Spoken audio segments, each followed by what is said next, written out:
So I own a Call of Duty org, and we're one of the biggest content organizations on the game. Like, that's not something I just say, it's a fact. Like, our YouTube and our output on social media is more than like 95% of other orgs. But one thing we're doing this year is we're getting more into challengers, which, if you don't know, challengers is like the minor leagues to professional Call of Duty.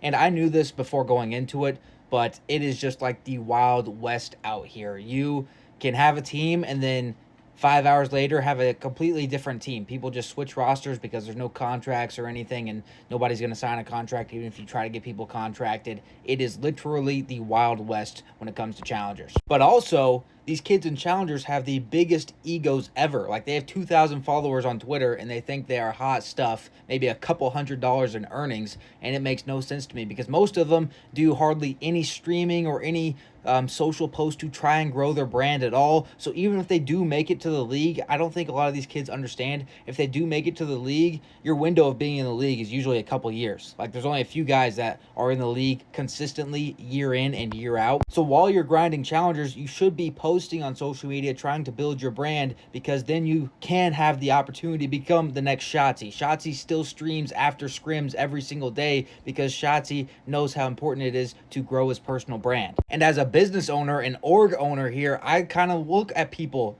to join my team as people who are posting on social media, because you're not making money in challengers as an org owner. You just aren't. There's not enough money going around, and you're definitely not paying players to play for you, especially when they're going to leave the roster in 2 weeks. In my eyes, I look at challengers as I'm getting a team that's either going to compete with the best of the best and be like top 8 out of the hundreds of teams, or a team that's going to be getting content. That's how I look at it, at least. Maybe I have the wrong idea, but I think most of these orgs and players are doing it all wrong.